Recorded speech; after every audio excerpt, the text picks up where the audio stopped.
Today is Thursday, 4th November 2020. Sorry, 2021.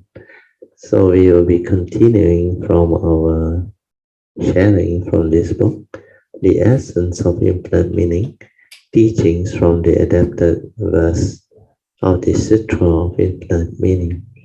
We are at page 463, the first beginning paragraph. Okay, just relax body and mind and maintain some form of awareness within. We will, as usual, have our half an hour of awareness-based meditation. We will off the light so that you can have your half an hour of awareness-based meditation. Always remember the four support. Relax, maintain awareness for as long as you can. Then finally, trust that nature to do the meditation. So I will set the alarm now so that you can continue your awareness-based meditative training. The main purpose of this meditation is to train your mind to be aware and stabilize this awareness within. The moment you are without thought, you are already aware. So you don't have to try to be aware. Just relax, maintain awareness, silence everything. Don't think, don't try to know, don't do anything. Just relax, maintain awareness. Then let that awareness stabilize. Means maintain awareness for as long as you can. And finally, when you have stabilized that, and this mind will be under your perfect command. Means you want it to relax, maintain awareness, it will do that. Then it will understand many things, where this is the meditative mind. You want it to arise, to create a thought, or to perceive something, or to know something, you can also use it. Then you can see clearly before the arising of thought or activity of mind, or what we call the aggregates of mind. True mind is completely silent, without thought, without aggregate. Means there is just an awareness nature within. There is no perception, no feeling, no thinking, no mental activity or mental state. It is just the awareness nature within. So this is the mind that can meditate insight into phenomena and awaken. So okay, I will let you continue your meditation. Okay, you can slowly, mindfully come out of meditation. Try to maintain whatever inner peace, inner calmness, and inner awareness that you have developed for as long as you can. These are the mind state that you need to develop the meditative training in the midst of life. We call it daily mindfulness, fully aware, fully mindful, heedful throughout the day. By transmitting the essence of the Dhamma, those who hear the Dhamma can believe and accept it. Hearing the Dhamma without developing wisdom is like counting other people's treasure. Hearing the Dhamma without awakening is like holding a torch and going against the wind. Being clever and having mundane knowledge is like holding the knife but cutting ourselves. Oh, this is a good analogy. So when you think you are clever and when you have a lot of mundane knowledge which is not wisdom, you are like holding a knife but keep on cutting yourself. When we hear the Dhamma and develop wisdom, we can benefit others and ourselves. We often speak of the Dhamma as water, but if we want to be even more diligent in our practice, we need to take in the Dhamma as marrow. So going a step further is not only to touch the surface or the water part, but to reach the marrow, bone marrow. We must treat the Dhamma like an essential nutrient that is absorbed by our bones or bone marrow to create the new blood that circulates throughout the whole body. Therefore, from the moment we first engage in spiritual practice, we must unceasingly learn the Buddha Dhamma and thoroughly analyze the karmic law of cause and effect to give rise to new realization. So this one is very important as far as cultivation is concerned. From the very moment we first engage in the spiritual practice, we must, without like any lax mind, straight away, unceasingly learn the Buddha Dhamma and thoroughly understand the karmic law of cause and effect to give rise to new realization. For instance, we must understand how two persons will interact after causes and conditions bring them together. Why is it that we create good affinity with people? We will mutually trust and be drawn to each other. And why is it that when we create bad affinity with people, although we are joyfully drawn together at the first, over time we will grow to hate each other? Through the Dhamma, we can clearly understand how our ignorance leads us to repeatedly create karmic negativity, resulting in negative karmic condition. Therefore, the Buddha carefully and thoroughly, the Buddha, I will read again. Therefore, the Buddha carefully and thoughtfully transmitted the essence of the Dhamma, to guide sentient beings into the correct and broad path. He adopted the teaching to everyone's capacities, hoping that everyone could experience for themselves the beautiful state of this direct path. To receive the essence of the Dhamma, we must be able to hear the Dhamma and believe and accept it. Furthermore, we must put it into practice. Regardless of what we see or experience in life, we must connect it to the Dhamma and use our experiences to verify the Dhamma's true principles. The deeper our realization, the more wisdom we can develop. This is very true. For cultivators of the way, you will be able to fathom all this. Hearing the Dhamma without developing wisdom is like counting other people's treasure. This one is easy to understand. After hearing the Dhamma, if we do not mindfully take it in to heart, then it is as if we are just counting other people's treasure. We will be like bank employee, transferring assets, valuables pass through our hand, but we do not own them. Hearing the Dhamma without awakening is like holding a torch and going against the wind.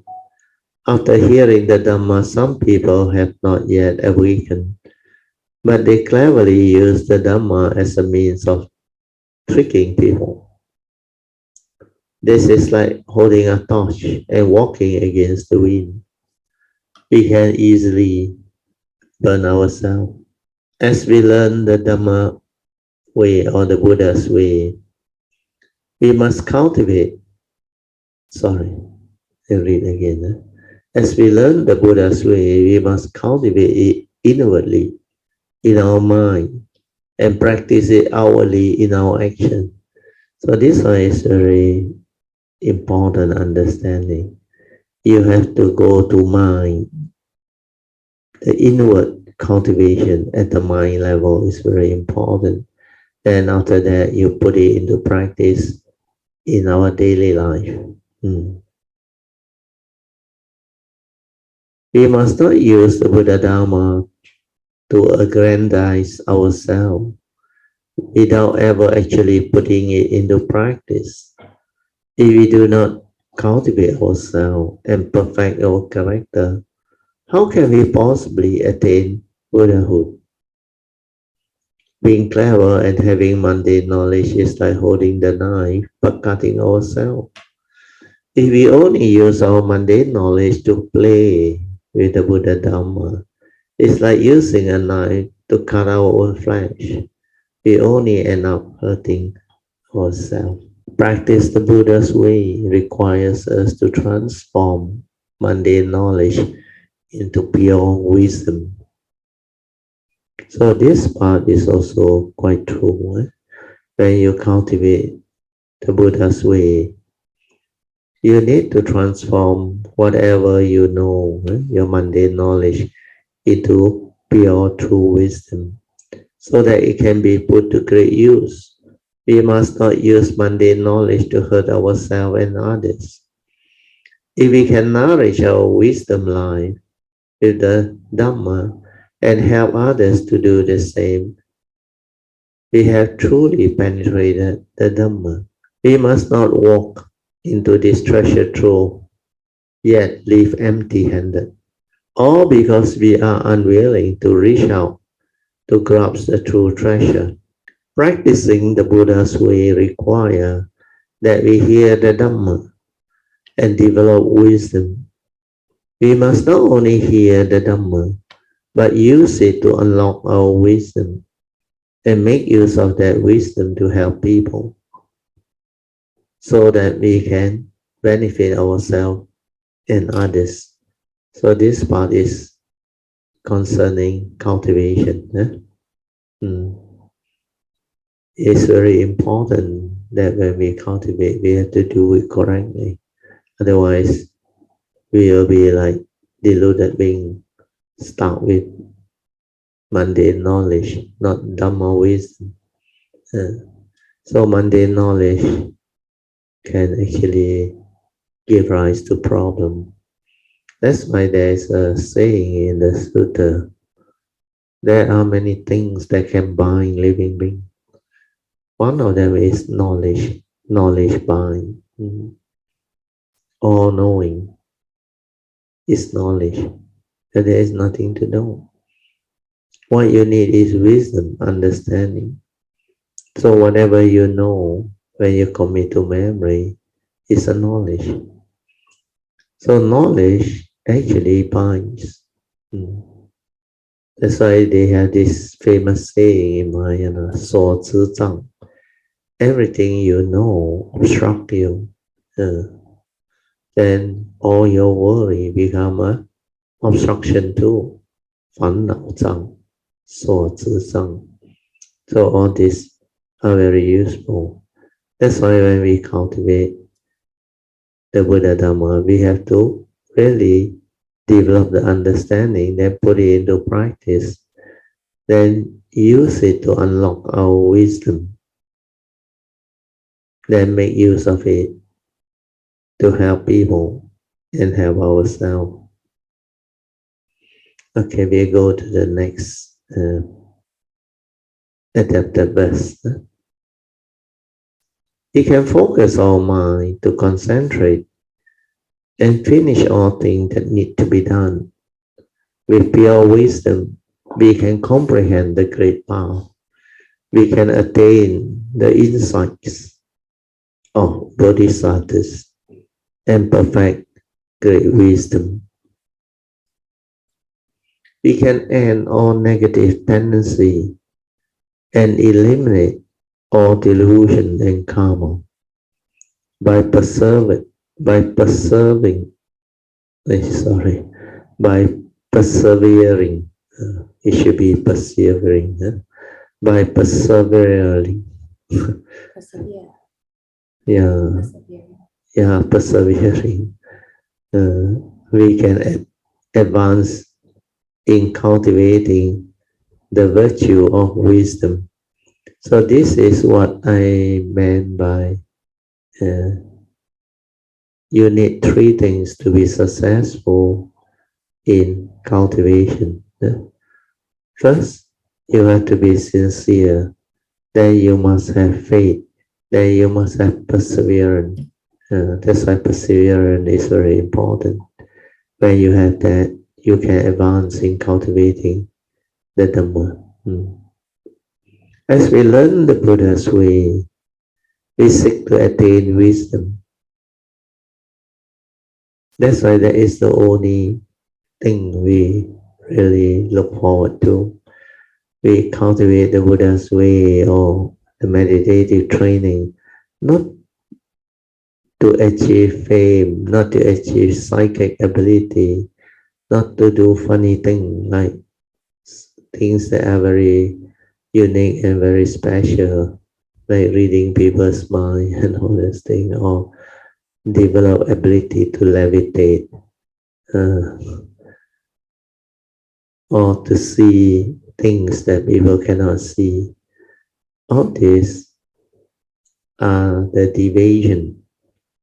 The purpose and intent of the Buddha's way and the meditative training is to develop wisdom to free our mind, to liberate our mind, so that we can understand life clearly, so that we can live life beautifully.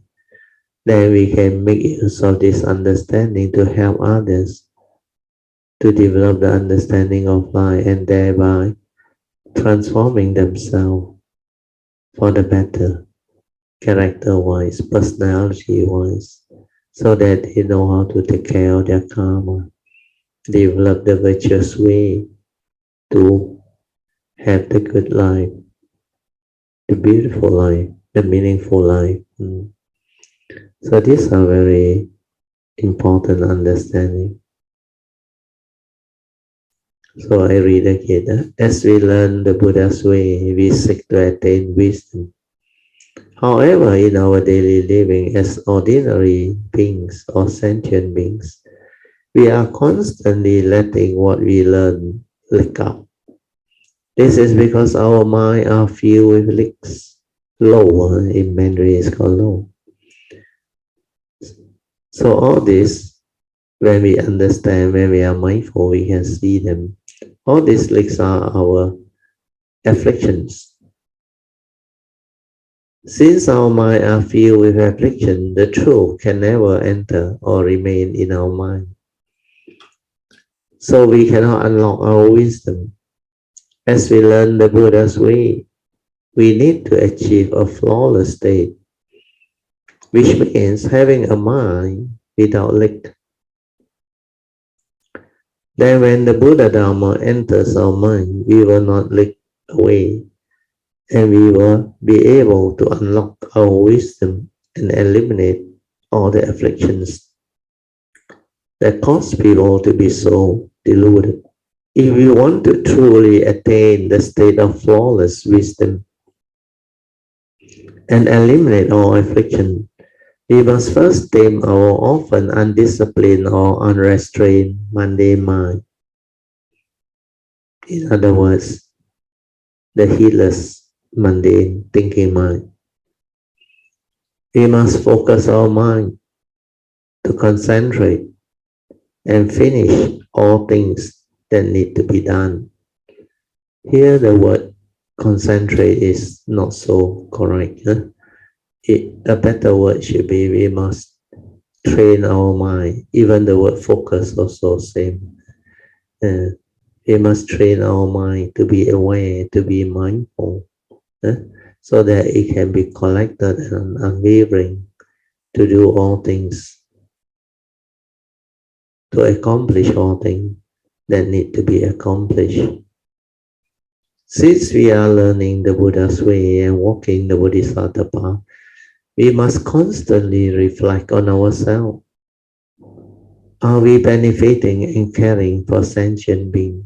This is a very important check. No? You can check yourself often. It is, are you benefiting and caring for living beings? This is to do away with selfishness. If we see afflicted sentient being, despite being afflicted ourselves, we should still find ways to help them resolve their affliction. Someone once asked me, Master, sometimes when I see people trapped by their affliction, I'm reminded to be vigilant and reflect on myself. Then I think clearly this is something that they could just let go of. Why can't they just let it go? Even though I want to advise them, I just can't bring myself to take that step. Then the teacher replied, he said, no matter what states you are in, when you see others troubled by affliction, you need to be courageous and guide them. This man who asked the question eventually found the courage to give guidance to others, and he became inspired in the process. So this one maybe I should add in something which is very important. You cannot just because you want to help and you go all out to help. Actually, the Dhamma way, the wisdom way is not like that. You must have the ability to sense or understand whether there is condition to help or not, and whether people want your help or not. If there is no condition to help, and if people are not interested in all this spiritual thing, then it is best we just let things be. We may understand, but not everybody can understand. So if you are not careful, it can cause more problem. It can even backfire and create more unnecessary karmic problem. So this part we have to bear in mind. This is what I want to add on. Then according to the author, he said, that person told her later, he said, thank you, Master. You encourage me to guide others. But when I do so, I find that I'm actually guiding myself at the same time. Before, when I listen to teaching, I always forget them as soon as I heard them. But in order to guide others, I now push myself to consider how to take the Dhamma that I have been hearing or I have seen and hear and heard to help others apply it. As I do this, my mind has also become clever. This one is the way he put it. But the actual training is slightly different. It's not this way. This way is maybe initially. Initially, you try to commit to memory.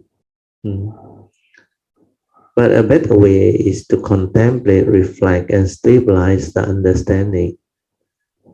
Not to like commit to memory or try to remember so that next time you can guide people or teach people. If you do that, it will not benefit you. Because the understanding is Dhamma cultivation is different. When you cultivate the Dhamma, when you have stabilized your understanding or awakened to it, that understanding will stay with your nature. You don't have to remember anything, because the danger of memory is it becomes knowledge. It becomes a thought process. So knowledge is not wisdom. Wisdom is an understanding, an awakening. It's not rigid. It's not a knowledge. So this part, maybe make a note. That's why the last sentence, that person that replied to the master, he said, as I do this, my mind has become clearer. Clearer is correct. Cleverer is wrong. Clearer is correct. So to him, there is more clarity, because as he applied that knowledge, if he can really create condition to help people, then he develop own learning and understanding. Then as you do this, over time, you will develop more ability or more clarity to do such things. Initially, when you start to come out and try to do your bodhisattva work, to take sentient being across, you will come across many things. Then you will learn from them. As you learn, you will finally end up with the understanding that I shared with you without condition. Don't try to do anything unless there are affinity, causes and condition behind, and people wants to be helped. Then only things can happen. Otherwise, refrain, avoid. Okay, I will read on. Therefore, we must not allow the Dhamma we attain in our daily living to easily leak away. Otherwise, it will not be there when we need them. We must constantly focus our mind so that after we accept the Buddha Dharma, we can apply it in our life and learn to let go of all afflictions. So this initial cultivation is very important. Self-cultivation. Whenever we see others giving rise to discursive thinking or heedless thinking and go astray, we can immediately share helpful ways to apply the Dhamma.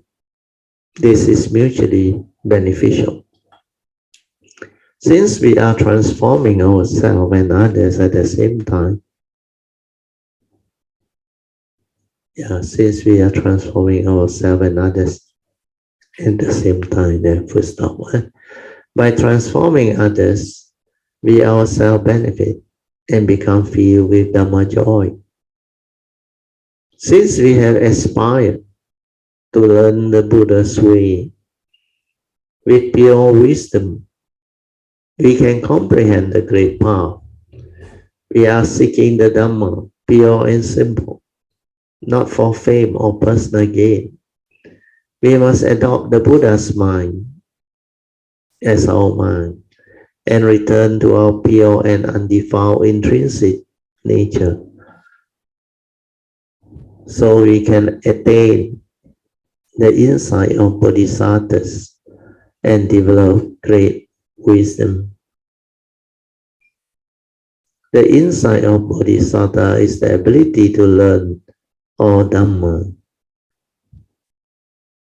and then take it into our mind without letting any of it leak away. So we go to the footnote, footnote 60, on what is the description of insight of bodhisattvas. So footnote 60, the insight of bodhisattva, also known as Bodhisattva Wisdom or the wisdom of all paths, is one of the three kinds of wisdom. It is the wisdom that completely recognizes the differences in all worldly and world-transcending paths. This is wisdom that only bodhisattvas have. It is also called the wisdom of all seeds of the path. According to the treatise of the Great Perfection of Wisdom, Volume 27, in the context of the 6 parameters, The wisdom that allows discerning contemplation is called Bodhisattva Wisdom. That's why you have to discern the Dhamma and contemplate the Dhamma.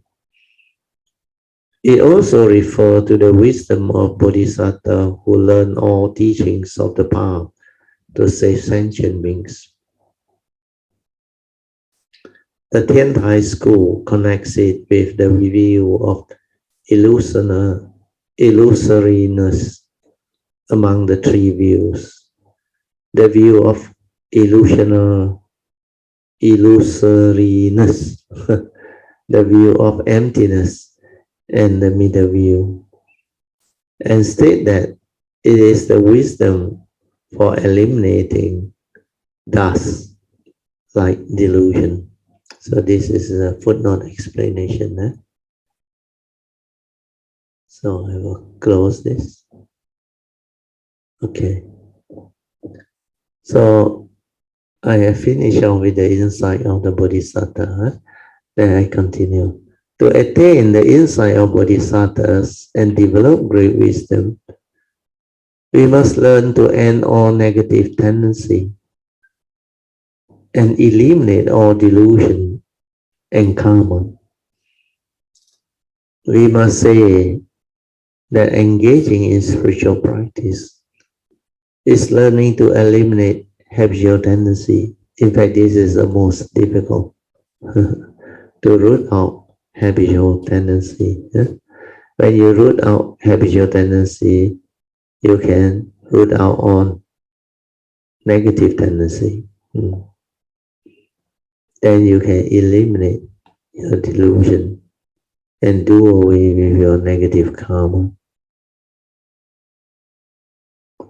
We often say that engaging in spiritual practice is learning to eliminate habitual tendency. Yeah, this is very true. Right? Ordinary people have severe habitual tendency. So whether they are habits or speech or action, all such habitual tendency must be rooted out or eliminated one by one. So this habitual tendency is something we need to understand. What is habitual tendency? From the word, it comes from the word habits. Habit means things we do repeatedly, constantly. Then you combine the word tendency, means it has become not only a habit, it's like a tendency for you to behave that way. And these are deluded negative habitual tendencies which leads to karmic negativity and downfall. So what happened is, according to Lord Buddha, when we live life, we have to be observant, we have to be mindful. Then initially, before we have the Dhamma, we will come to realize that we have a lot of this negative tendency born of mental hindrance. The Buddha called them mental hindrances. Mind state that hinders you from entering the meditative state of inner peace, inner calmness, and inner awareness, or from developing the meditative mind. That's why it's called mental hindrance, means it hinders your mind. And what are they? The Buddha named 5. He said, these are your sensual desire and ill will, means your positive and negative craving in life, your like and dislike, pleasant and unpleasant sense experience, your reaction to what you see, what you hear, what you smell, what you taste, what you tactily feel and think. So all these are very strong mental hindrance. Because when you do this, especially things that you like, then there is this craving for the senses. Then when it is something you don't like, you want to push it away. It's something that you dislike or a negative uh, emotion. You want it to go away, like painful feeling, unpleasant feeling, or what they call worry, fear, anxiety, sorrow and lamentation, and even affliction. You want it to go away. Whereas all of the one that attract the senses, like your sensual desire for good food, yeah, comfortable condition to satisfy your craving, your desire, your lust, all this, when you attach or cling onto it without yourself even understanding what this thing is, it becomes sensual desire and you will. The first two, negative, what they call mental hindrance. So it throughout the day, when you live your life, everything you come to experience through your seeing consciousness, hearing consciousness, smell, taste, tactile, and thought consciousness, you have this, what they call reaction to what you see, what you hear, what you smell, what you taste, what you tactile feel and think. The duality, the like and dislike, the pleasant and the unpleasant sense experience. When this happens, it is conditioned by your views, opinion, and belief system and thought processes. And you do it so often until it becomes habitual throughout the day. Then the moment you are lost in thought, when your thought is preoccupied with the sensual desire, the sensual craving, or the ill will and hatred, or the mind that want to push things away, what happened to you? You are no longer mindful. You are no longer aware. That's why you develop emotion. You stir your mind. Craving can bring about lust, desire, attachment, clinging, grasping. Then the other, ill will or aversion, envy and jealousy, negative tendency, can bring about the negative tendency to dislike or to push away.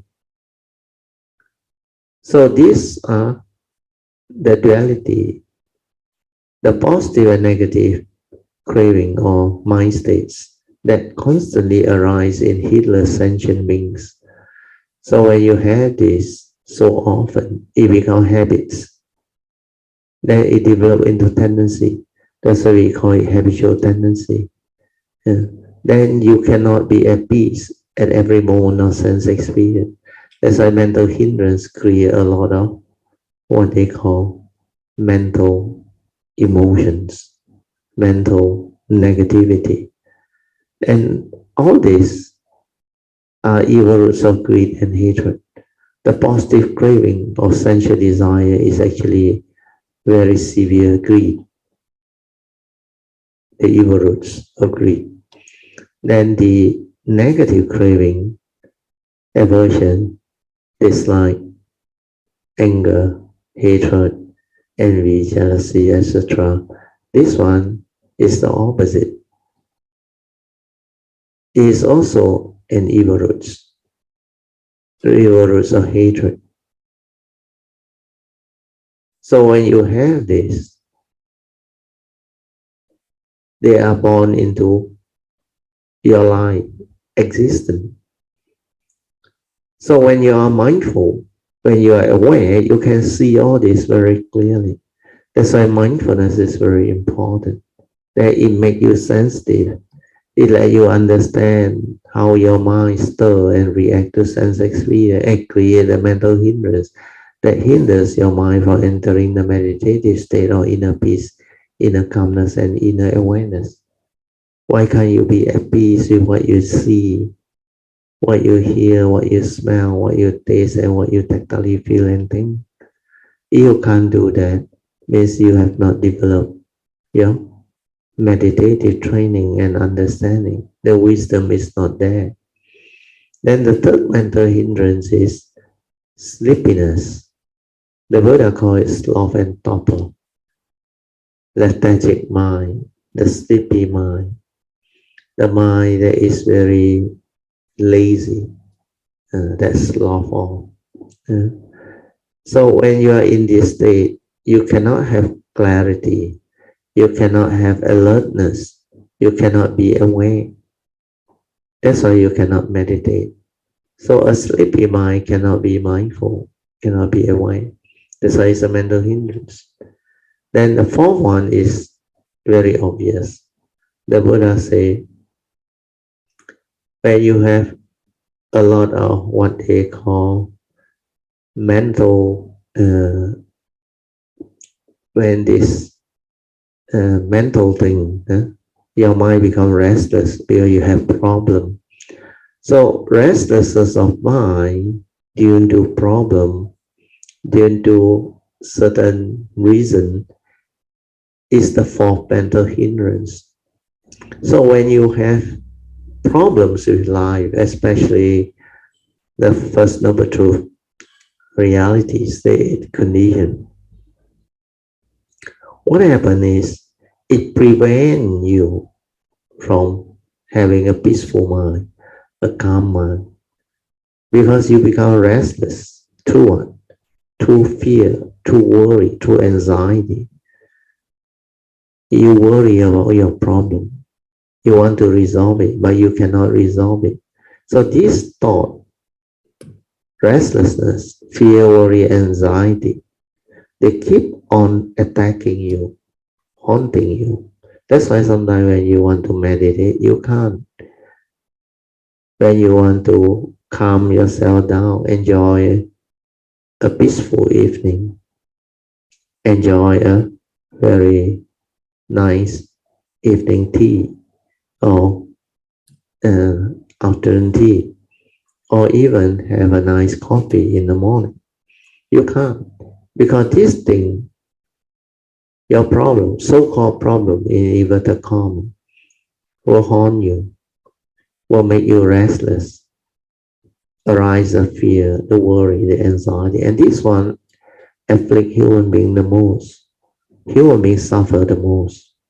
So if you can see all this mindfully and understand all this and awaken, then retrospectively through the understanding reverse all this, then you become beautiful. Then you are cultivating Dhamma. Then the four mental hindrance, when rooted out, will make you very beautiful. So this fourth mental hindrance is very powerful. So a lot of people are caught in it. So you have to inquire, develop the right understanding, and come out of it.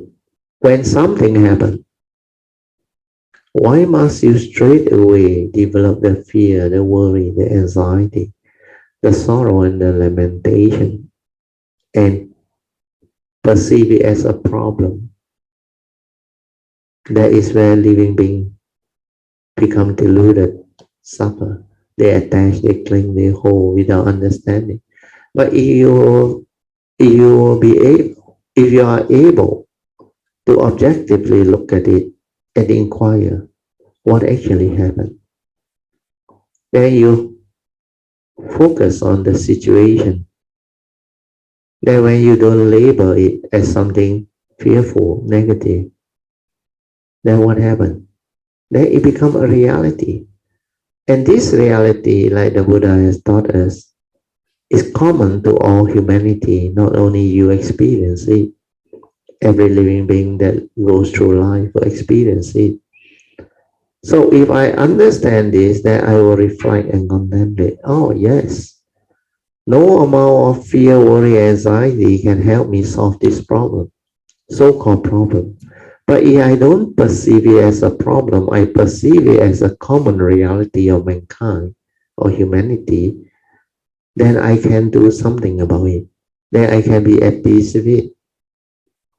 Like the Buddha said, when the causes and conditions are already created, things will go that way.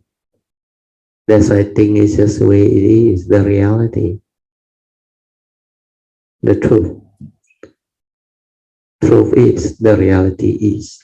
So when we accept our mind do not create fear, worry, anxiety, and do not panic, then we inquire what actually went wrong. How can I move?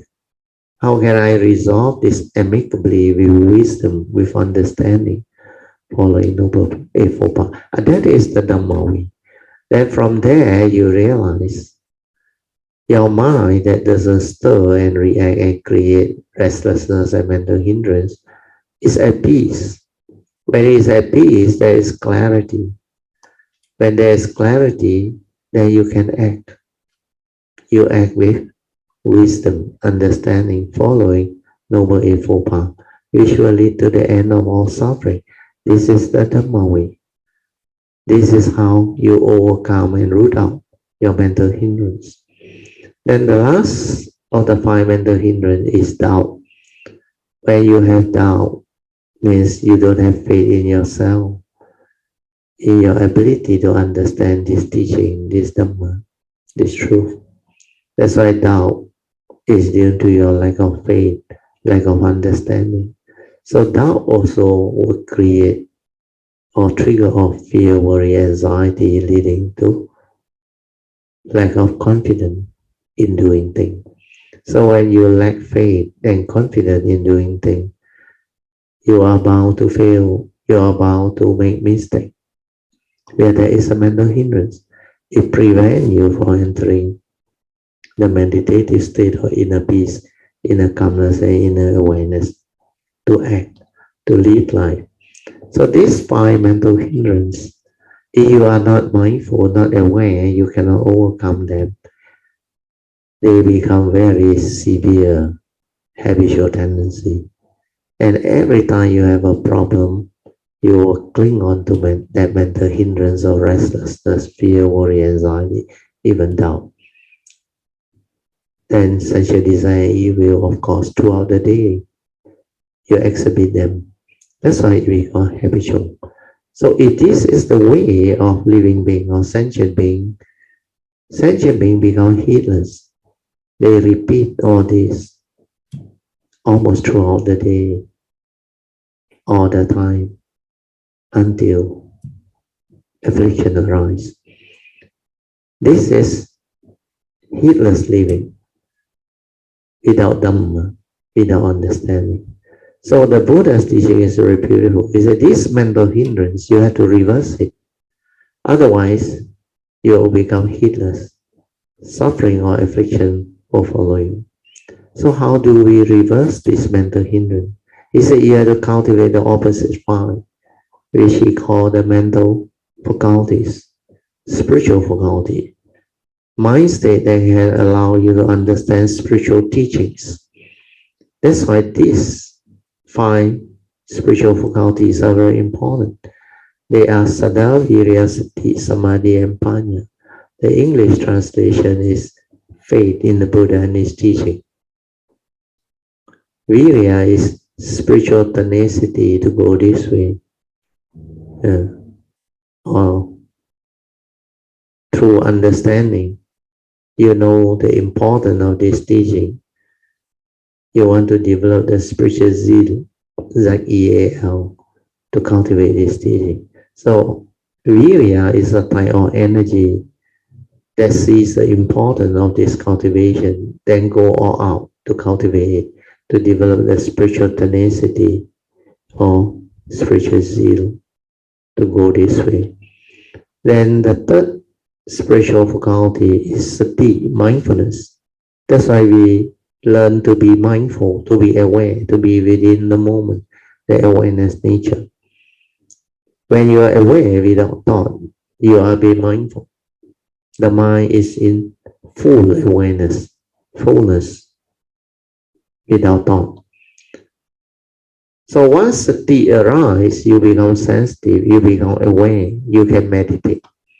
Then when you stabilize sati, it becomes samadhi, collected and unwavering.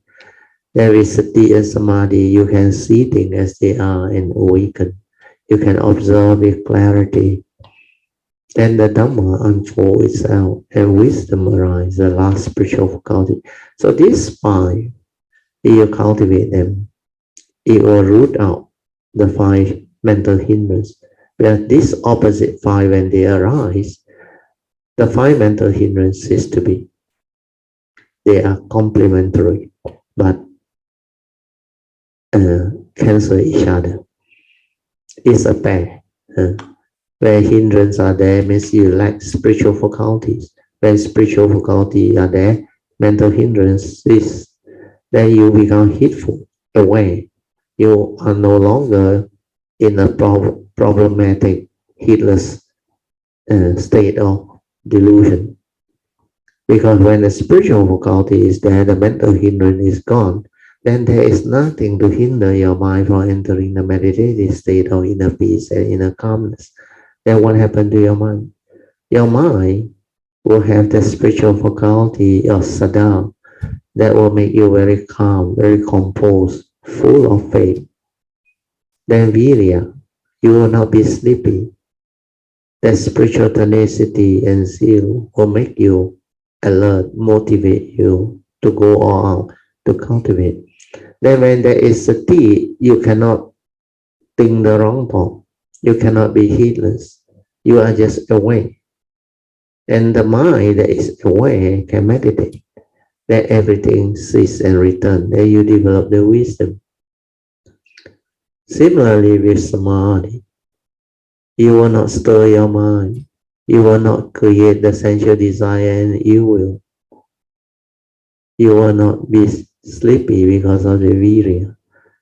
Then you cannot be restless because you are in sati. You don't go and think the wrong thought. You don't have wrong view. Then finally, when there is panya, all this become beautiful. So you are in a meditative state with inner peace, inner calmness, and inner awareness, or sati and samadhi, anchored by wisdom. And that is a enlightened mind, a meditative mind, a mind that is heedful, totally aware and mindful. So this part the book never teach you. So I add in, do listen to this part on the five mental hindrances that lead to this habitual tendency. That's why all cultivation is to develop wisdom to root out habitual tendency. And how habitual tendency come about. All has been clearly explained. So listen to this section. It will help you in your cultivation. We often say that engaging in spiritual practice is learning to eliminate habitual tendency. So this is the reason why I explain habitual tendency, linking it to the five mental hindrances. Then how, through the understanding of the Buddha's teaching, we introduce the opposite five spiritual faculty to help practitioner or cultivator to overcome the five mental hindrances. Then it is mentioned ordinary people have severe habitual tendency, which is very true. If you are just an ordinary Puthujjana, not enlightened yet, your habitual tendency is very strong. I already explained just now. So whether they are habits of speech or action, all such habitual tendency must be eliminated one by one. So it's not easy. Yeah? That's why cultivation is not easy. You have to be mindful, to be aware, and you have to understand how this habitual tendency comes about. Why do we react and stir our mind habitually throughout the day before we have the Dhamma understanding, before we can actually do something about it, so that we will not be the same old heedless, deluded sentient beings? so that we can be mindful, aware, more kind, more virtuous, more sensitive and wise. Then we will not have the mental hindrance. The mental hindrance are there because we lack this spiritual faculty, we lack this understanding. That's why we immediately stir our mind and create fear, worry, anxiety, or sensual desire, ill will. That is not life. To me, that is heedless living. That is suffering. That is affliction. So in order to truly live life, you have to understand all this through mindfulness, through awareness, through understanding, reflect, contemplate until very clear, then determine not to do that anymore. Then determine to develop the wisdom, the right view, to retrospectively root out all this. If we can follow the Buddha's advice to see things as they are, to accept the reality of the moment, the world is the world, people are just the way they are, then we can be at peace with all conditions, all situations. Then we can accord and flow with conditions. This is Dhamma. When you have this, you are at peace. Your mind will not stir, will not react, will not create habitual tendency, which means wisdom, liberate and free your mind and make you beautiful, heedful. Then with clarity, you can act, you can live, you can move. Everything becomes so different, so wonderful. Okay, I read on and see what the commentary has to say. That part that I just shared with you is not in the book. They didn't explain this because maybe they don't have that understanding yet. Okay, the last paragraph. Not only should we eliminate the habitual tendency we manifest throughout our outward action, we must also eliminate the delusion and ignorance in our mind so that we can develop flawless wisdom. So this is very true. This is going one step further. Once you can eliminate or root out habitual tendency, means you have the wisdom ready. Then you can actually slowly root out self-delusion, sakkaya ditthi, followed by finally completely root out ignorance, avijja. Then you will come to know, think also like that, don't think also like that. That's why avijja paccaya sankhara cease to be. You don't create sankhara unnecessarily anymore. With each delusion we eliminate, we will grow in wisdom. By persevering, we can advance in cultivating the virtue of wisdom. So this one become a reality. You have to persevere. We must not give up because of failure. We should continue to delegate ourselves to advancing our spiritual practice and developing the virtue of wisdom in order to truly attain a flawless state and develop great wisdom.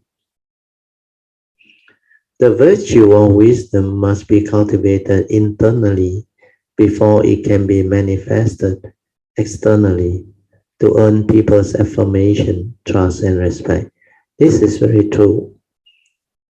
This virtue of wisdom or wisdom, you have to cultivate internally until it becomes a part of you, until you yourself have that wisdom and you can overcome your affliction, your suffering, your misery, your delusion.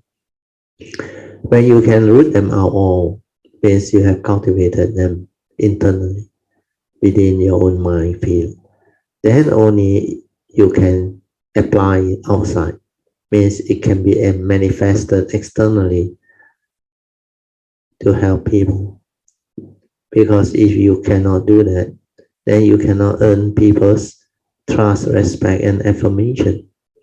So this is where the practical aspect of cultivation come in. where you yourself has not developed the wisdom and the awakening to deal with your own problem in life or solve your own delusion, root out your own delusion, self-delusion and avijja. Then how can you help people? How can you do the work of the Bodhisattva? So all these are very clear.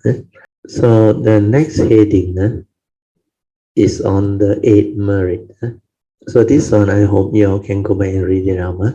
The 8th merit is inconceivable. With it, we can establish various skill or skillful means to enable others to form aspiration.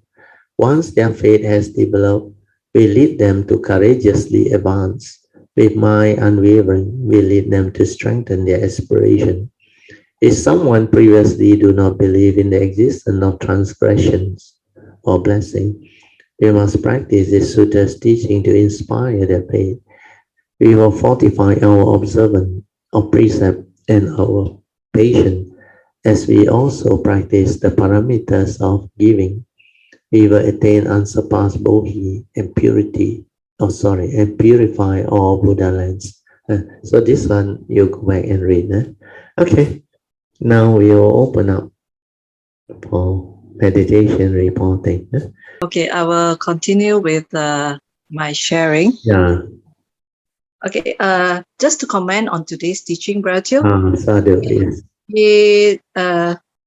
Especially the sentence itself that you mentioned earlier.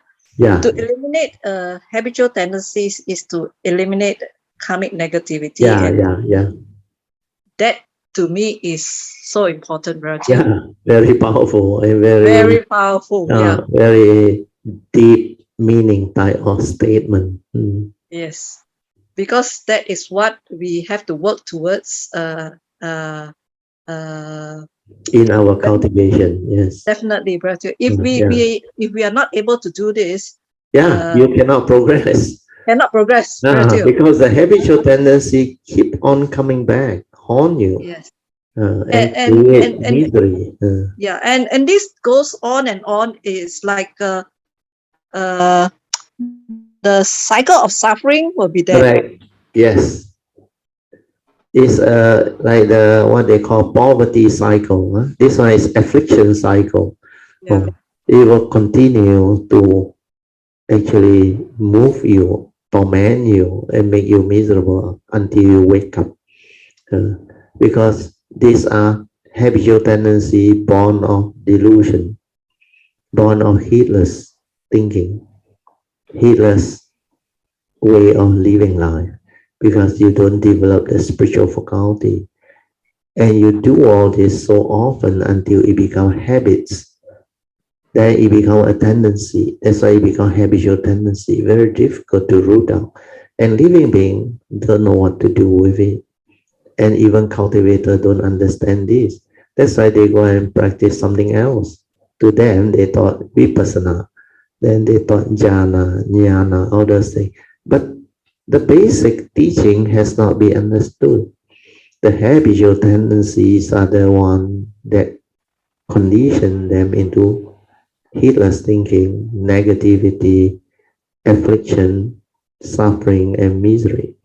So from there, you cannot see all this, means you don't have the Dhamma understanding. You have not cultivated it correctly. Then all those things that they do actually, to me, sad to say, sometimes you don't know how to do it properly. It's a waste of time. Most of it are thought-based meditation that are based on knowledge, that are based on words, methods, technique, logic, and all those things. But the real training is not there, because you need mindfulness to see all this. You need sati, stability of sati, leading to samadhi, to see all this and understand all this. And you can appreciate and grasp the meaning very fastly, because for you, PG, sadhu to you, where you have the understanding and you have the training and you have done it before. That's why you see all this very clearly. The moment I share, you already grasp it. which is very good. Yeah, you can continue, PJ. Yeah. Yeah, Bharatiya, because actually what I plan to share today was actually in relation to all this. Oh, sadhu. Very good. So when I heard your sharing, I was go, oh, okay. Yeah, sadhu. Yeah, No wonder yeah, you straight away can grasp it and understand it. yeah. Yeah. Because like earlier on Tuesday when I was sharing about what I've gone through this past few weeks, Yes. you know, Yeah. it really shows me what the mind is capable of. The Yes. mind uh, uh, can delude you into a lot of things. Correct. It can make you very miserable if Yeah. we can. And that's why I was thinking about the contemplation of the law of dependent origination. Yes, that one So is very good. yeah. So when you were talking about today's sharing, I was thinking, oh, very closely related to Yeah, what I very was thinking. closely related. Yes. Yeah. All these are paticca samuppada, Yes. law of All these. dependent Yes. originating. Because Yes. of ignorance, it Yes. created heedless thinking. Yes. Avijja pacha sankara. That sankara, because of avijja, is deluded thinking, heedless thinking. Then heedless thinking condition heedless consciousness. That's why sankara pacha vijnanam. Then vijnanam, you input the wrong content of consciousness, you will condition namarup, wrong thought. And the whole mess of suffering starts. That's why paticca samuppada very clearly seen. Then you wake up, then you realize without right view, everything you do is wrong. Without right view, there is no way to cultivate Noble Eightfold Path. That's why Noble Eightfold Path start with right view, right understanding. And that makes the Dhamma so beautiful. So you are right, PG. Yeah? Sadhu to you. And also, the aspiration of the Bodhisattva Vows. Oh, very important. Yes. Yeah. Oh, this one, especially the aspiration, you see, like when we say to have the understanding and right view, okay? Yes. The three right views, one of it is law of dependent Yes. origination. Yes. Chitanyama. So this is something that I have been wanting to understand clearly, Bharatiya. Wow, Sadhu, very good. I find that is the basis of I think the Buddha's teaching. Yeah, the If we can cultivation. understand, if we can understand the mind, I think that solves a lot of whatever human problem, human affliction. suffering. Yeah, Yes. human suffering and affliction. Yeah. Yes, true. Then like the second phrase of the aspiration is to understand the two aspects of the form and mind clearly. Yeah. Whenever I chant this, and I always tell myself, wow, yeah, this is what I have to understand. If I don't understand this, then I will go on suffering. Yeah, self-delusion will be there. You will attach, you will think, you will grasp. The two aspects of the five aggregate of form and mind is very important. When you understand that, you know it's just a vehicle and a tool for you to come to this universe, to live life, to experience life. So make use of it. So use it for the good of the many, to cultivate, to do your duty, to fulfill your vow, to do whatever you want as a cultivator or bodhisattva. So all this will fall into place. That's why for you, PG, Sadhu to you, all these are becoming clearer and clearer and clearer, because when you really put it into practice, do the vow sincerely, then as you cultivate, all this surface become clear. Then you can connect the teaching together. Right now, it become very clear. Everything you chant from the yellow card, the 4 pages of the Bodhisattva vow and aspiration, they become like clear to you, and you can link them. Even the 5 degree of form and mind, the 2 aspects, it becomes so beautiful now, because this teaching to be fair to the Buddhist community, you look all over. Yeah. Even after I have shared all this, before I share, can you find anywhere the way is being taught, the two aspects? No. They only know the five aggregate as Rupa, Vedana, Sanya, Sankara, Vijnana, and there is no emphasis, explanation, or teaching on it. They don't even know that the second aspect is the thought process, how they input the content of consciousness from the memory, views, opinion, nobody know. And they don't even know what that teaching is. Then the first aspect as a human being, of course, that one some people might know, but they cannot link it to karma, the first right view, law of karma, because that form of mind is impermanent, lead to suffering when you attach and cling. And because it's impermanent, it's not a permanent, unchanging entity that you can cling onto, hold onto, and grasp onto and say, this is me, this is I, therefore all this can be mine. That's how self-delusion, sakkayaditthi, can be rooted out. That's why the anatta nature, the non-self nature, no mark of a self cultivating, no mark of others, no mark of them. So all this become clear. Then when it becomes clear, only you can understand that this form of mind is subject to karma. That's why the form of mind, which is connected to our nature, has a duty in this universe or in this conditioned world. When you understand all this, you will know how to cultivate accordingly. That's why the Buddha's teaching is very beautiful. Salutation to the Sangha. The four beautiful, what they call embodiment of an enlightened disciple of the Buddha. The Buddha always chants Supatipanno Bhagavato Sāvaka Sangho.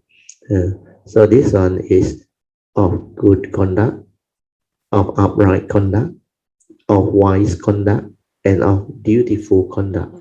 So they have these four very beautiful conduct that distinguish them from ordinary Buddhajana. The enlightened being will know these four conduct as very important. So all this understanding, they tie up with the Bodhisattva vow, the teaching, and all of the essential Dhamma that the Buddha has taught us. That's why now you are starting to have the understanding to link, which is very beautiful. So sadhu, PJ, you continue with your sharing. Yeah, Bertil, because that itself will also connect to the Four Noble Truths. Yes, three turning everything. The three turning, especially the second turning. Yeah, second turning. Let's just say the first noble truth. This noble truth of dukkha is to be understood. Yes. So as we understand the workings of the mind, yes, and how our habitual tendencies create so much problem for us. Yes. So when we can see this, I think then we will understand what dukkha is. Yes, then you will wake up.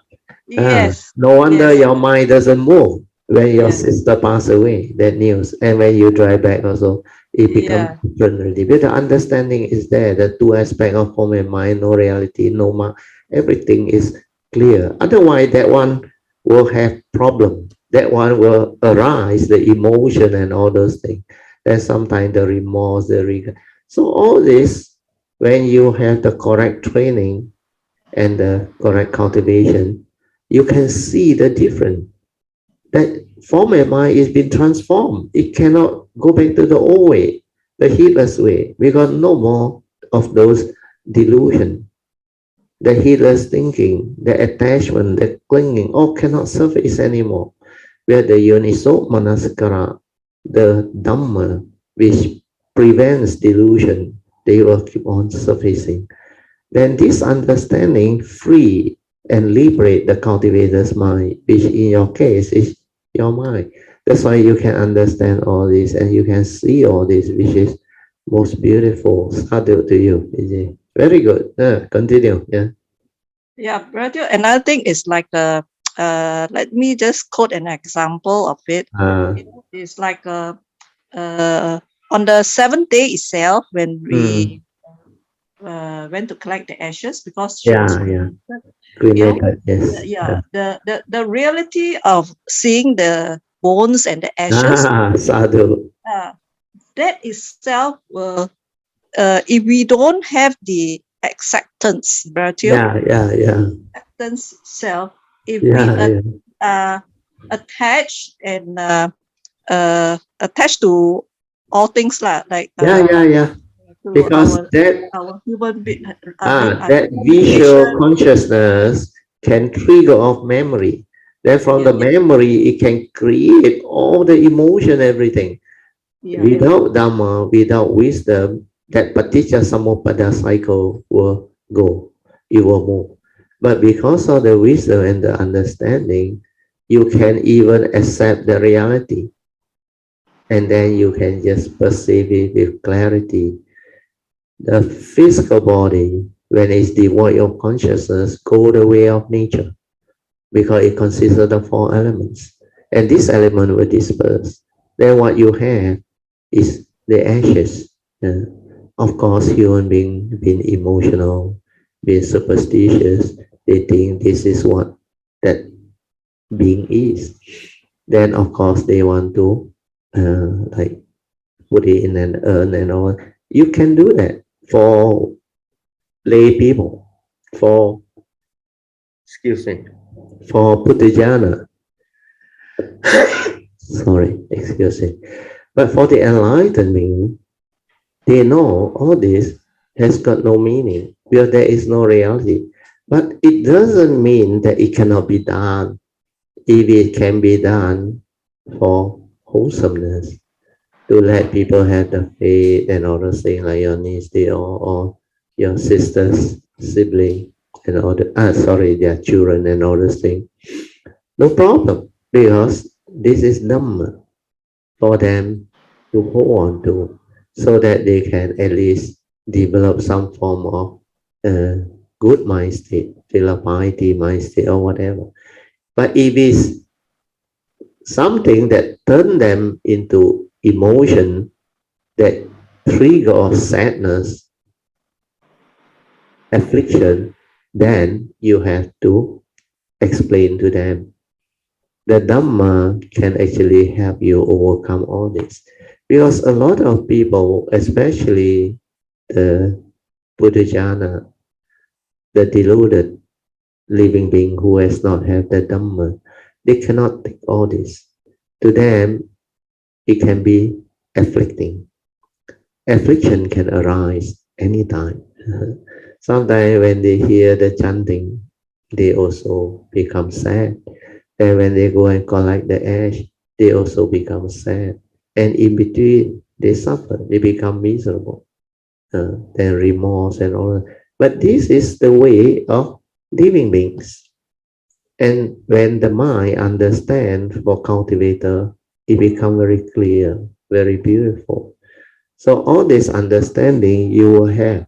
That's why you can actually go through the process. Then you can reflect on it, contemplate, and you can see how different is it now. No longer like last time with the superstition and all those things. Oh, the ashes are, maybe the consciousness is still there. Maybe this one is my sister, my one. No more. Because that form and mind, even before it's separate, it's just a condition arising phenomena, no reality. That's why no mark, no entity within. But there is such thing as life, relationship. There is such thing as thought process, memory, and all those things. That pertain to the conditioned world. The conditioned world has duality, has Dhamma, has all this. So all this understanding later on when your wisdom stabilizes will surface, then it is so beautiful. You can grasp it, understand it, reflect on it, contemplate on it, and it turned out to be so beautiful. And this is what the real Dhamma is. When you have the real Dhamma, you transform, you become different. Oh, very good. So you can continue. After the ash, what happened? After the ash, actually is not much lah, because after that we have to they put it into urn, then Yes. later we have to send it to Nirvana. Yes. They bought a place there. Yeah. Yes. It's actually Good. very near to the Galaxy Temple. Oh, And okay. luckily my sister had the good planning to already got a place there, so we don't have to Oh, rush. sadhu. Yeah, save you a lot of hassle. Yeah. Yes, So sure. similarly, Bratio, let me share an incident that we saw at the Yes. cremation area when we collected Sadhu. the ash. Yeah. Yes. There was a family, I think quite a young family, that also came. That one came for cremation. Ours was to collect the ashes. Yeah, the ashes. And Yes.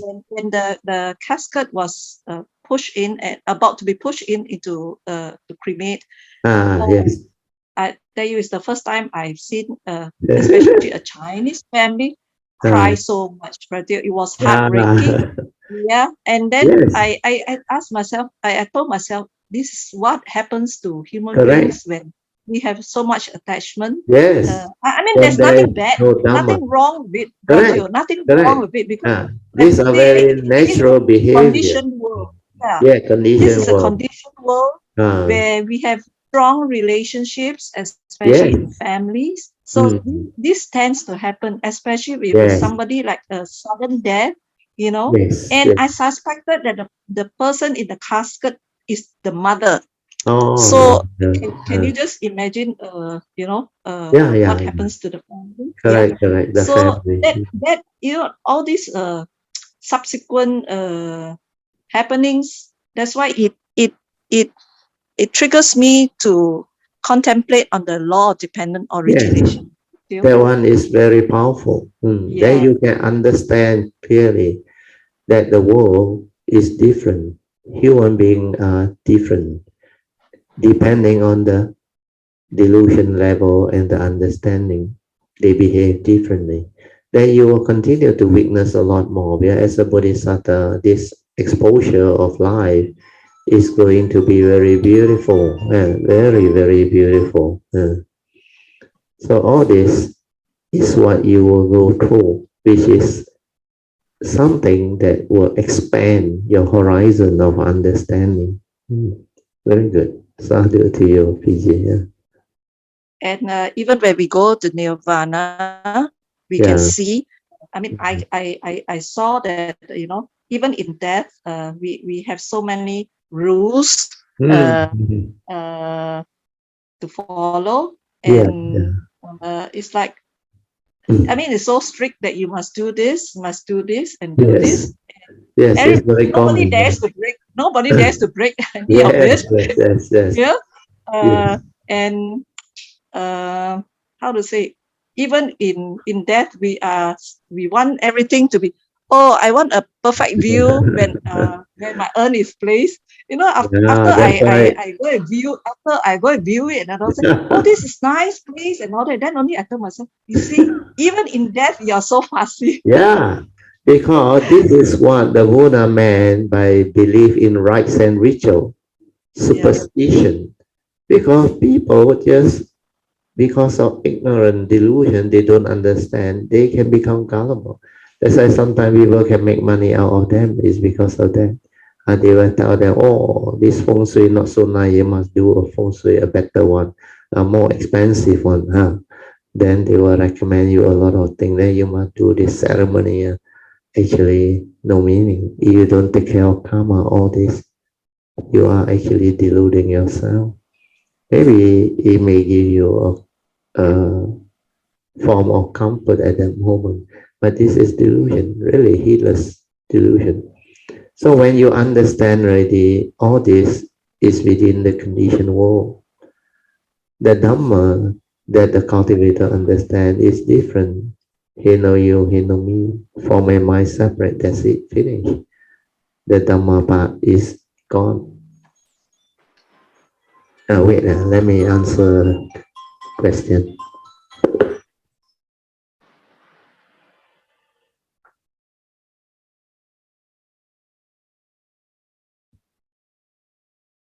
Yes, PJ, sorry. So I was trying to explain. All this is pertaining to the world. When they don't understand, they will go through all this. That's why right and ritual, superstition, and all these things is one of the 10 factors that bind living being in the world.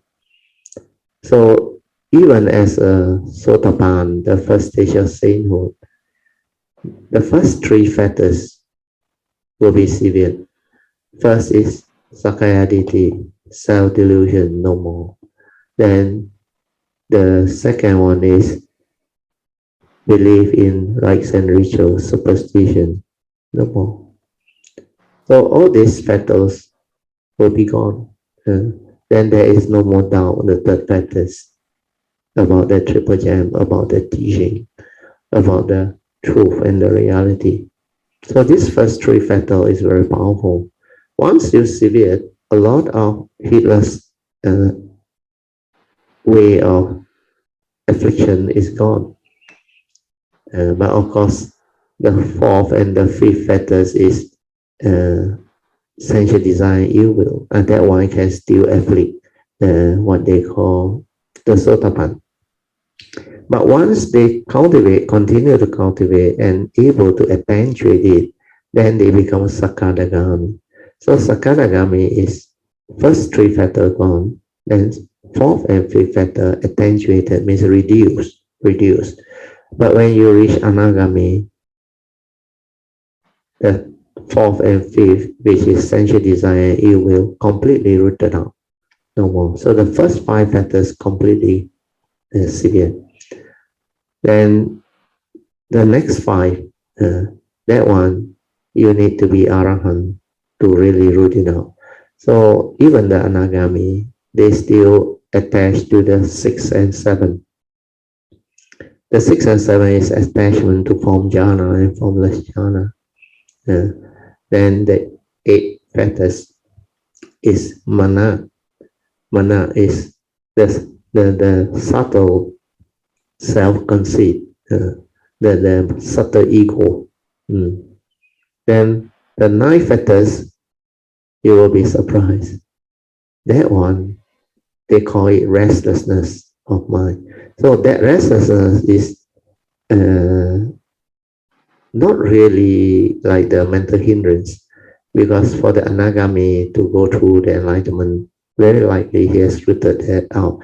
But this one is for no reason at certain time, because the avijja is still there. This anagami, his mind can become restless. Because he just don't understand why suddenly the mind becomes like that. So restlessness can arise. Then finally, the last factor is avijja. And once that one rooted out, you will realize the complete cessation, nibbana. That's why after that, no more ignorance, no more rebirth consciousness. The arahant that passed away is no longer reborn in the delusion way, the way of sentient being or puthujjana. So they will cease. But if they have the Bodhisattva vow, if they know how to go the Bodhisattva way, then they can come back again in another form of mind through pure mind.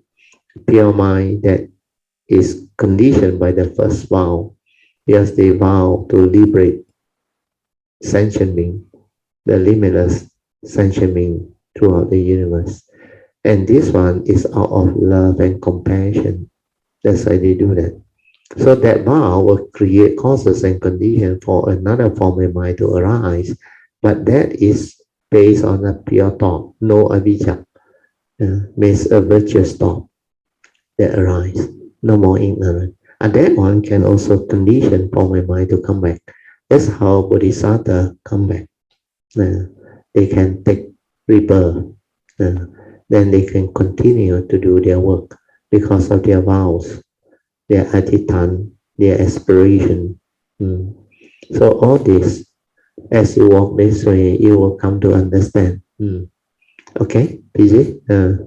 So Yeah, this very is good. the added explanation for Yeah, thank people you.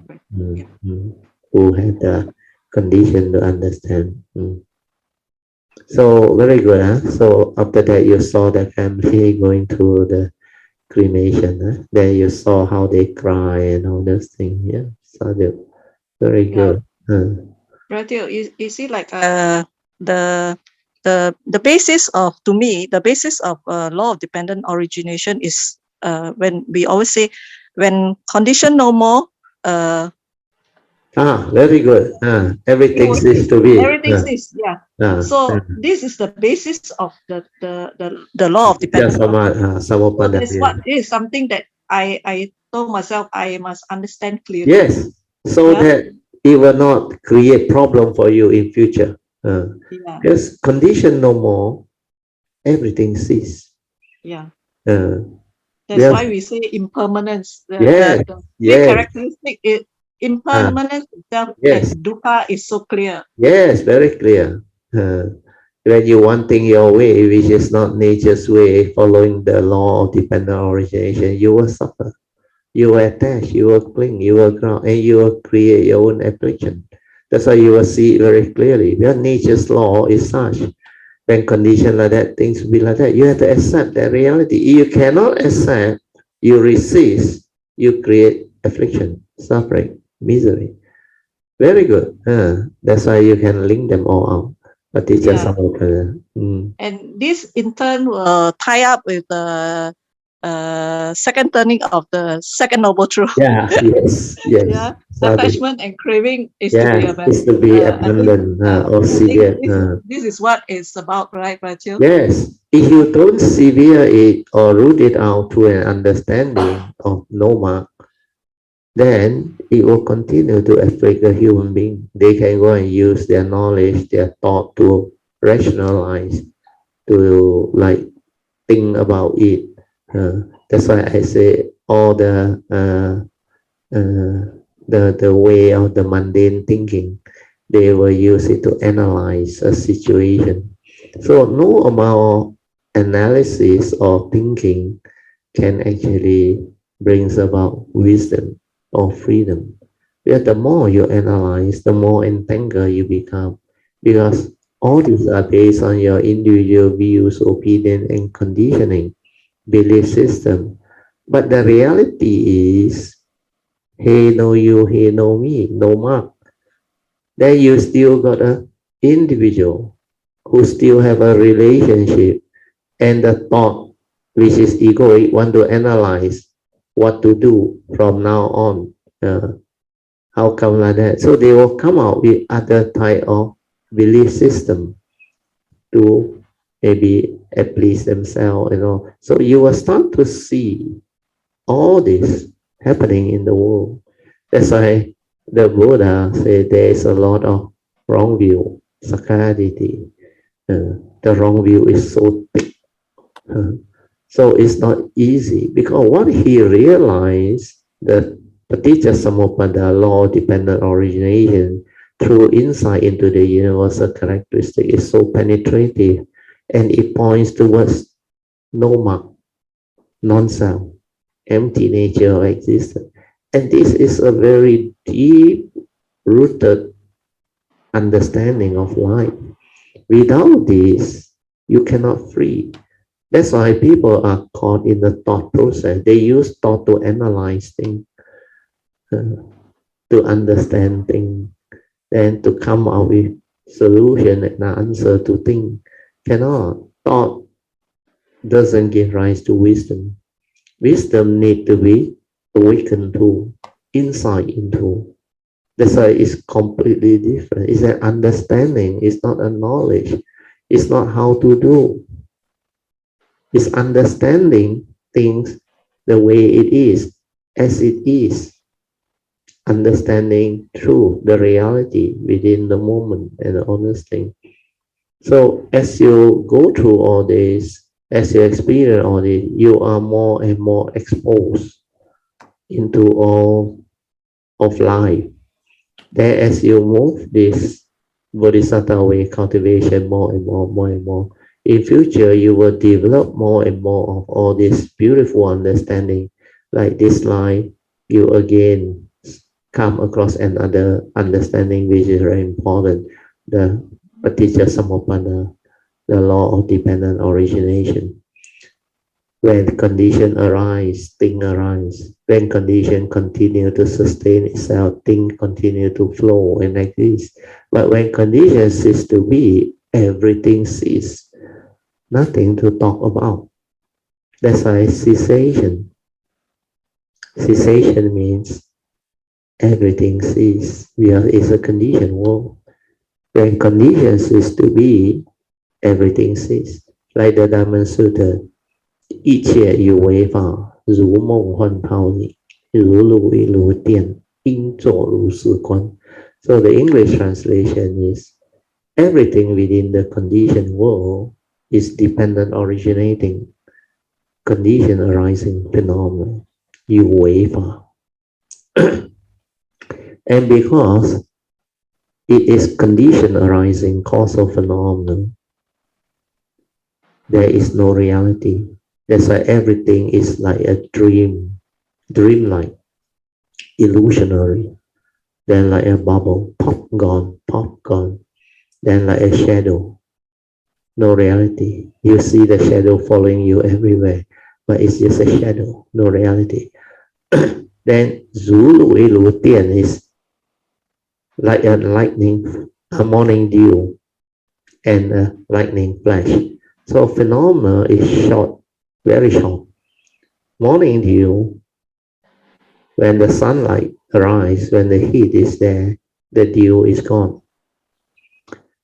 Then lightning flash are for things that happen very fast, like our thought process, our feeling, our consciousness. They come and they go, they come and they go very fast. Our breathing, our footstep, our form and mind. Appearing, disappearing, very fast, very clear. So you will see all this very clearly. Then you realize the phenomenal world is not what you think, not what the living being think. There is no reality.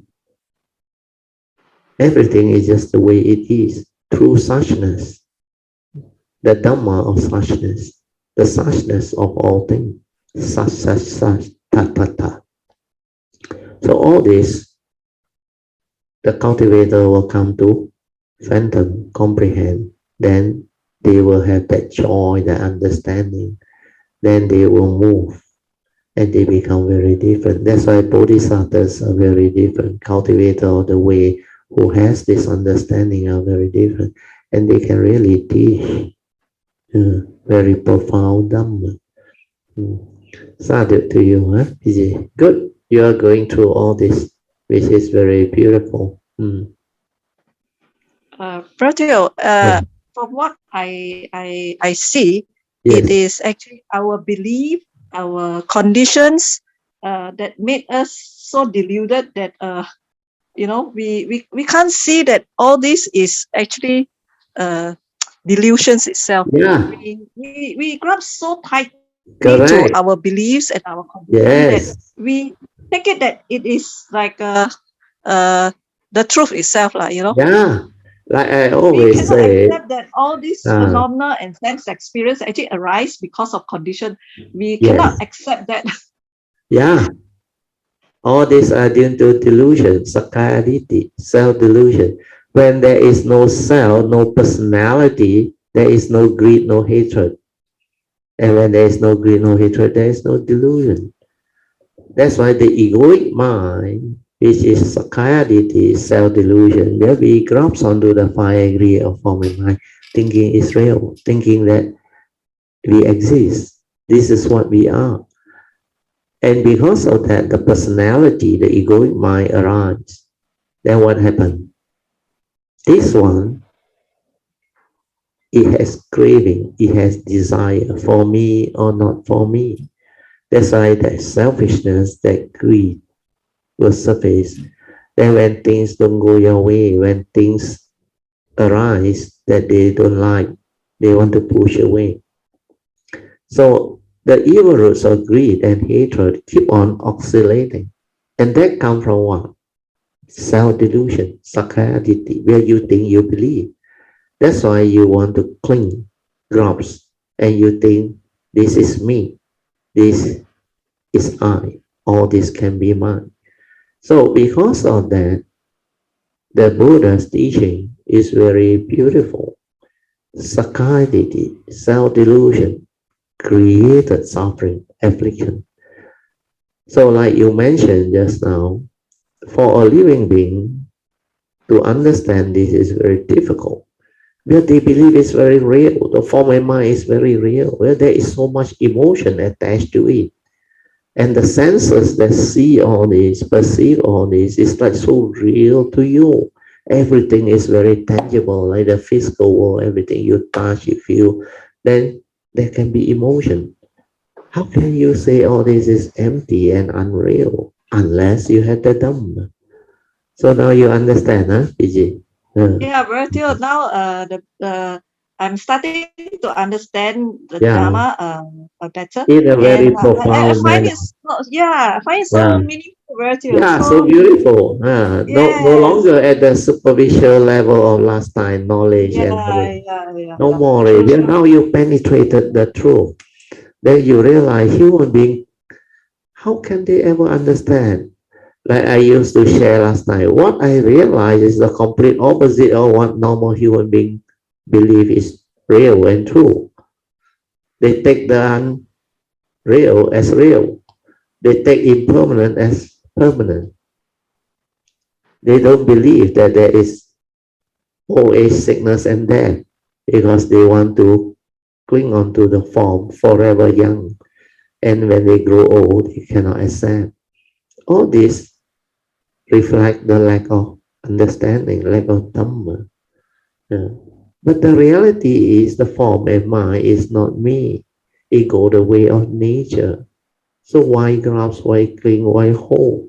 That's why when you understand this through the 5 daily contemplation, we can free our mind to a certain extent. That's why for the initial contemplative wisdom, the 5, daily contemplation is very good. The Buddha said, this body of mine is of the nature to grow old, get sick and die, for it has not gone beyond old age, sickness and death. Then all this that I think is me, is mine, or exists, they were separate because they are dependent originating. When conditions arise, they exist like real. Sometimes you may think it belongs to you. But if you yourself, your form and mind is unreal, how can you bring along anything? Where that one, form and mind, one separate, it ceases to be. Then who owns anything? There is no ownership, nothing. That's why it's empty. That's why 来也空，去也空，知足何必苦苦为空流泪. So all this expression of Dhamma become very meaningful, very beautiful. Okay, Sadhu, anything else? Yeah, Bertil, since you mentioned about this sentence that you always like to say, Yeah, come empty 来也 and you 空 leave empty. 去也 Yeah, 空. When you are maybe born into this world, you yeah. come empty. And when you pass away, you also pass away empty. You can't bring along anything. Then why do living beings through ignorance grieve in between over emptiness? So that one is very beautiful. Yeah, Bertil, you see, Yes. when now that we have to clear my sister's things, then we go, Yes. wow, the things that human beings keep, then Accumulate, yes. accumulate. Then today I read a short video somebody sent into one of our chat groups. It's called. I think this is a subject that I think we as Kalamitas should I think take the trouble to understand. It's called death, DEATH, death clearing, clear CLEARING. Yeah. So apparently this this is something that is practiced by, I think, the Swiss. Okay. Oh, So okay. like, sorry to say lah, Yeah, you're yeah. of this age. I think we should really start to think about it, Yeah. because our homes and all this, we have so much things. Yes, yes, Especially yes. me, I feel my whole house. Yeah, Okay. yeah, yeah. And you see, we do not think that when we pass away, Mm. if we leave inheritance to our beneficiaries, of course they'll be so Yes. happy. Yeah, But if you yeah, yeah. leave a whole house load of rubbish in your house, Oh, which yeah, to that will them be a is not problem. of much value, Yeah. that is a problem to them. Yes, yes, So yes. I think this so-called process of death clearing is Yeah. very beneficial to all parties. Yes, As we yes. start to let go of things, Yeah, that we don't keep so much, I think that when we pass away, yeah, both yeah. parties will be happy. We Yes, don't yes, yes, attach to yes. our anymore, Rachel. Yeah, In yeah, the yeah. process, Very true. in the In fact, we have process, to learn to clear things. But things that are no longer useful, beneficial, just clear it. There is one Kayamita, I remember, I think Lee Hun. She got a very good concept. Things that you keep and never look at for more than 6 months, just throw, is it? But of course, not your jewelry and your money. Huh? Sometimes you forgot. But things that she meant is like all those things that you tend to keep and store, but for more than 6 months you never look at it. The chances is you will never look at it unless there is some sentimental value or meaning. Otherwise, clear it so that is less problematic for the younger generation. And later on, when they have to clear all this, like you say, death clearing, which is very true. And a lot of the thing that old people use, the younger people they don't want because it's not suitable anymore. So all this, I think this in this way is also a process for us to accept that death is inevitable. yes, it's a So reality. Yeah, so separation of form and mind. Yes, the acceptance of death, so that there is less fear, yeah, and I think it's a good way to prepare us lah. yeah, yeah. It's good for the society, for the world, because this understanding must be developed further. Otherwise, it can create unnecessary problem for the younger generation. I remember there is also another Kayamita, if I'm not wrong, is quite an elderly one, a couple, where the son is a Christian. So she doesn't want to burden the son with all the things that she has collected, where she is a Buddhist. And she actually, because of the Dhamma, help her a lot and have overcome many things.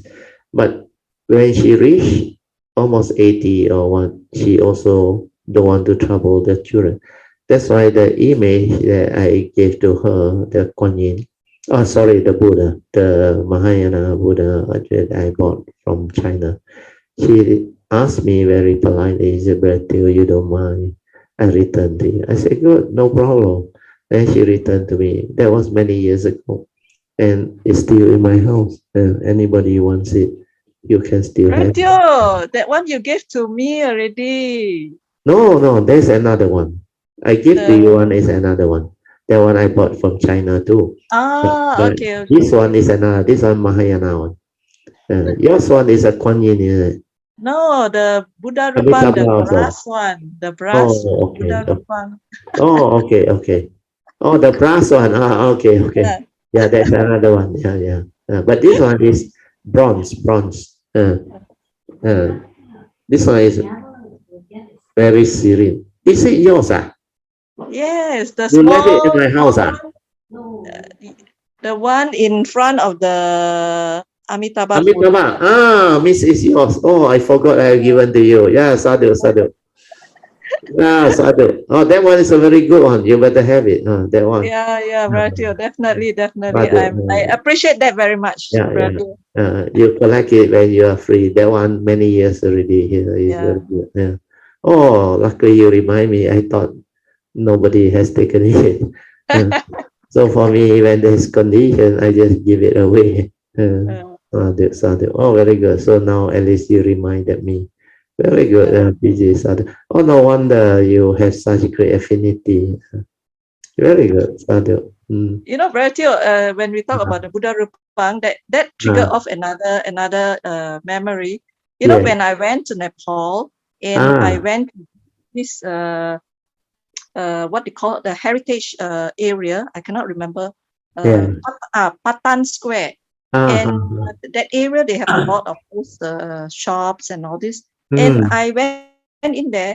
Bratio, surprisingly, I bought a picture of a Buddha. Wah, And Sadhu. Matthew, that time I have nothing to do with anything religion or spiritual. I do not know why I buy that. Yeah. And when I moved into my apartment, that is one of the pin. I had it framed and I put it up. I do not understand why I do that, Matthew. Yeah. And also I had two pictures. I bought two pictures of the lotus. And this is the three photos that I framed and I put it up. Sadhu. Yeah, Virgil, like you say, You it's have probably in the affinity. past. Yes, it's in You the have past. affinity from We have your past. Yes. affinity. Even without knowing, we still do Yeah. things You that will we don't still buy. understand. You will still Yeah. buy. It will come to you. Like all the images, almost all that is in my house, it come by itself. I never go and look for them. Things happen in a very strange manner. Sadhu, very good. Now you start to see all this. Oh, no wonder all this condition already show the sign that you have the affinity and the Dhamma. No wonder when the time comes, you move so fast. Sadhu, PG, very good. But this was so many years ago. It's Yes, about like many years ago. Yes. 15 years ago. No, Roger, I bought this 15 years ago when I had nothing to do with religion. Yes. That time you don't believe anything. Yeah, Sadhu. Yeah. Very good, very good. I really accept, brother. Causes and conditions are there for me to see, so I better accept it. Yeah. That's why when you reflect back, you will come to know that the Dhamma is so beautiful. Everything happened because of a reason, a cause behind. And when they unfold, they become very beautiful, especially when you connect. Then you look back, everything becomes very clear. That's why I look back at my life. After 1989, I realized, hey, it's not definitely not a coincidence. It's all meant to be. In fact, when I was young, I can feel, I can sense that my nature is different. I am different. My life is different. And a lot of things happened when I was young to show me, to let me understand. And when I grew up, everything just fall into place. Then when the time come, the teacher come, the guide come, then I move and I cultivate, then I connect, then I recall everything. That's why all these are very beautiful. Sadhu. I think with this I will end my sharing. Thank you so much. We all Thank you should so much. Sadhu. Good night. Okay, good night. Okay, let us rejoice. Sadhu, sadhu, sadhu.